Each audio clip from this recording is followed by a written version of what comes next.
Bonjour à tous, Alex Savoie pour Découverte du vin. Donc aujourd'hui, je veux vous parler un peu de livres sur le vin. Il y a des tonnes de choses disponibles sur le marché. Maintenant, à mon avis, ça ne sert à rien d'en acheter des cinquantaines parce que souvent, ça va vraiment se répéter. Et puis, dans le fond, c'est d'acheter ce qui correspond à ce que vous voulez savoir. Mais en gros, je vais aller vite avec peut-être mes préférés. Numéro 1, l'encyclopédie ou la Bible sur le vin. C'est The World Atlas of Wine par Hugh Johnson et Jancis Robinson, qu'on peut voir ici. Ils sont les deux critiques les plus reconnus en Angleterre sur le vin depuis peut-être les 20-30 dernières années. Et donc, ce livre-là, c'est vraiment un ouvrage de référence. Vous allez retrouver tout sur le vin.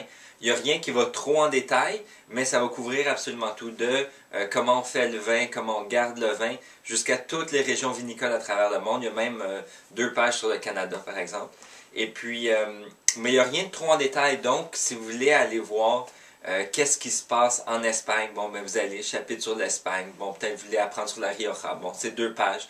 Donc, c'est rien de trop lourd. Et c'est très facile de lire comme ça, chapitre par chapitre, ou disperser dépendamment des régions qui vous intéressent en ce moment. Et possiblement plus tard d'y retourner quand vous voulez plus de détails sur une certaine région. Donc, excellent, c'est vraiment la base pour ceux qui veulent apprendre plus sur le vin. Suite de ça, Magazine Le Cellier, ça je vous en parle simplement parce que c'est gratuit à la SAQ. Mais c'est très intéressant, c'est très bien fait, il y a toujours un thème, c'est 4 fois par année. Vous pouvez le prendre dans une succursale de la SAQ ou vous abonner en allant sur saq.com. Ensuite de ça, Mark Ullman's Brave New World of Wine. Livre que moi je trouve super intéressant. Ce qu'il fait dans ce livre-là, l'auteur, c'est qu'il va prendre différents cépages de différentes régions, souvent des choses un peu méconnues. Et il va vous dire, si vous aimez tel type de vin, mettons, vous aimez les vins, les Sauvignons blancs de la Loire, ben vous devriez peut-être essayer Sauvignon blanc de la Nouvelle-Zélande, par exemple.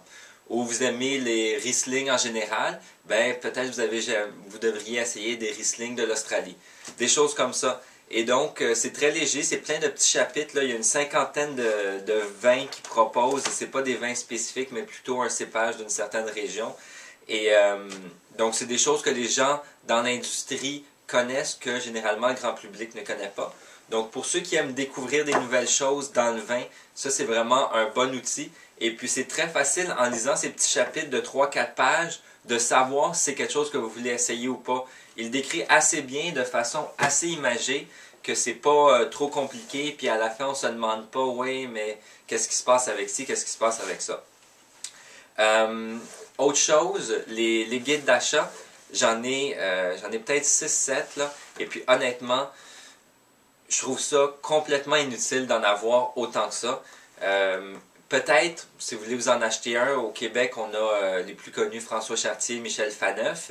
Il y a aussi dans tous les journaux, généralement le samedi, il y a un article sur le vin avec des recommandations, des choses comme ça. Je pense, disons, à Jacques Benoît de la Presse, ou tous les périodiques ont ça en fait.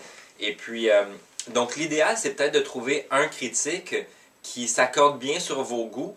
Et puis, à ce moment-là, vous avez une idée, vous lisez tout le temps ce même critique-là, et vous allez voir avec ses commentaires comment vous diriger sur les choses que vous pourriez aimer. Comme je vous disais, ça ne sert à rien d'en avoir trop parce que l'idéal, c'est d'avoir un critique qu'on suit ou 2, mais quelqu'un qui est aligné sur les mêmes goûts que nous et qu'on peut comprendre son langage. Et finalement, je vais vous parler de ça ici, Hugh Johnson's Pocket Wine Guide.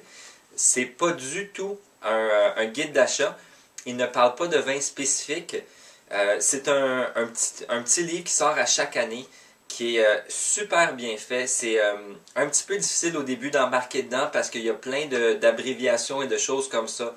Mais ce qui est très bien fait de ce livre-là, c'est que vous prenez une région, mettons, je prends un vin allemand. Il est écrit plein de mots que je ne comprends pas dessus. Je vais prendre chaque mot, je vais aller regarder dans la section Allemagne, et là, il va me dire qu'est-ce que veut dire chacun de ces choses-là. L'autre chose qu'il fait très bien, c'est qu'il va y aller non pas par un vin spécifique, mais par producteur. Donc, mettons, si je vais en Espagne, j'ai ici Marquès de Murrieta. Il va me dire le niveau de qualité général des vins de cette maison-là. Et puis là, il va me dire, bon, ben, dans leur sélection de vins, il y a tel vin qui est bien. Et donc, c'est super facile. C'est comme un petit dictionnaire du vin qui est refait à chaque année. Il donne un petit peu d'informations sur chaque région, un petit peu d'informations sur chaque millésime. Et donc, il y a à peu près tout là-dedans. Et c'est très bien fait, très intéressant. Et c'est comme un petit dictionnaire, comme je vous disais. Donc, vous vous demandez qu'est-ce qu'un terme veut dire. Vous allez regarder là-dedans. Ça vous donne une idée. Puis après ça peut vous aider à acheter votre prochain vin. Donc, c'est tout pour aujourd'hui. Peut-être la dernière chose que je veux rajouter, c'est il y a des tonnes de sites web, vous pouvez tout trouver sur le net. Donc, si vous ne voulez pas vous acheter de livres, c'est absolument pas nécessaire d'en avoir. Moi, j'aime bien faire une combinaison des deux. Je vais vous parler là, dans un prochain épisode des sites web que j'aime bien sur le vin. Mais aujourd'hui, c'était par rapport au livre. Donc, ce que j'aimerais, si vous voulez me dire dans les commentaires juste en dessous, quel livre sur le vin vous aimez, vous appréciez ou au contraire, vous n'avez pas aimé. Comme ça, on peut s'aider, on peut tous interagir et puis on peut peut-être se recommander des choses qu'on ne connaissait pas avant. Donc, c'est tout pour aujourd'hui. À la prochaine.